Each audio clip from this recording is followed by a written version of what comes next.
लगभग सारी बातें कही जा चुकी हैं और बहुत कुछ ऐसा बचा नहीं है जो मैं कहूं, लेकिन फिर भी मैं दो बिंदुओं पर बात करूंगा। एक, न्यायिक बंटवारा कैसे होना चाहिए और न्यायिक बंटवारे को करने के लिए किस चीज की आवश्यकता है, उसको निश्चित कैसे किया जाएगा कि न्यायिक बंटवारा ऐसे होगा। सबसे पहले, अगर न्यायिक बंटवारा करना है तो जातियों की गिनती बहुत जरूरी है।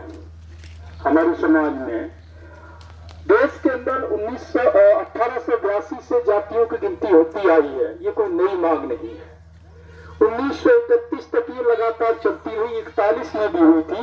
41 में दूसरा विश्व युद्ध चल रहा था तो आंकड़े सारे नहीं मिले थे, इसलिए 31 की जो सेंसस थी, जनगणना थी जातियों की गिनती, उसी को आधार मान करके जो भी योजना बनती है आज बनती है। अब आप सोचिएगा, करीब 90 साल हो गया, 1931 में आपके गांव की, पता नहीं ये गांव 1931 में होगा भी या नहीं होगा, और होगा भी तो उस समय आपके गांव की आबादी कितनी होगी, या जो आपके पुरखे रहे होंगे, बाबा परबाबा, उसमें उनके परिवार में कितने लोग होंगे, और उनके द्वारा जो पीढ़ी निकली है उस पीढ़ी में आज कितना परिवार बना है, कितने लोग बन गए हैं, कितने घर बन गए हैं, संख्या बढ़ी है।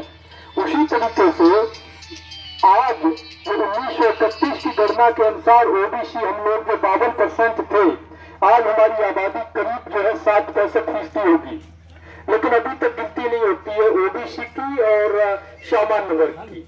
शेड्यूल कास्ट और शेड्यूल ट्राइब्स की गिनती होती है क्योंकि संविधान में दर्ज है, संवैधानिक मजबूरी है। तो सबसे पहले तो जरूरी है कि सभी जातियों की गिनती हो, उनके पास कितनी नौकरियां, कितने संसाधन है, कितनी जमीनें है, किस तरह का व्यवसाय है, रहन सहन, खान पान, क्या उनकी सामाजिक शैक्षणिक आर्थिक स्थिति है, उसका डाटा निकाला जाए। और फिर जनसंख्या के हिसाब से मोदी समाज जितना है, यादव समाज जितना है, कुर्मी समाज जितना है, निषाद समाज, जो भी मतलब ओबीसी के अंदर या अन्य भी जातियां हैं, उन सभी को, सिर्फ ओबीसी की बात नहीं, सभी को उनकी संख्या के अनुपात में हिस्सेदारी दी जाए, चाहे वो नौकरियों का सवाल हो, चाहे वो जमीनों का सवाल हो, व्यवसाय का सवाल हो या सत्ता का सवाल हो।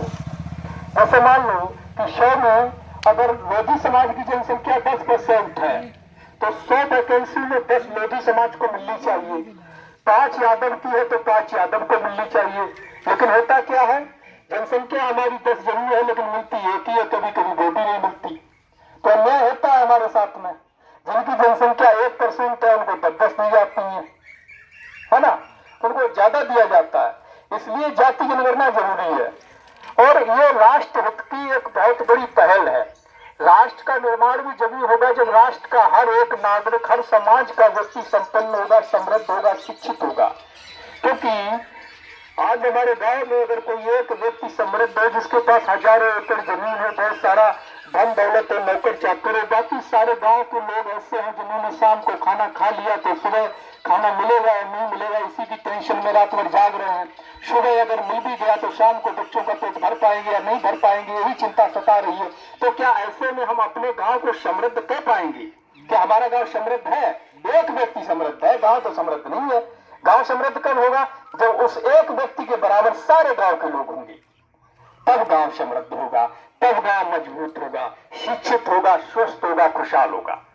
तो जाति जनगणना जो है वो देश को उसी दिशा में बढ़ाने की एक आधारशिला है, क्योंकि इससे जब आंकड़े आएंगे तो आंकड़े के आधार पर न्यायिक बंटवारा होगा। अब न्यायिक बंटवारा कैसे होगा? जैसे कि मान लीजिए कि 4 परिवार और 100 रोटियां, एक परिवार में 60 लोग हैं, एक परिवार में 20 लोग हैं, एक परिवार में 15 लोग हैं, एक परिवार में 5 लोग हैं। तो इन 100 रोटियों का बंटवारा आज कैसे करेंगे? क्या 25-25 चारों को दे देंगे? अगर ऐसा करेंगे तो फिर क्या होगा? 5 वाला फेंकेगा और 60 वाला भूखा रहेगा। ये न्यायिक बंटवारा नहीं है, ये तो भाइयों वाला बंटवारा है। घर परिवार न्यायिक बंटवारा क्या है कि हम उन 100 में से 60 रोटियां उस परिवार को दें जिसके घर में 60 मेंबर हैं, ताकि एक एक रोटी मिल जाए। 20 उसको दें जिसके घर में 20 है और 15 उसको दें जिसके घर में 15 है, 5 वाले को 5 दें, एक एक सबको मिल जाए, कोई फेंके भी नहीं, कोई भूखा भी न रहे। ये है न्याय।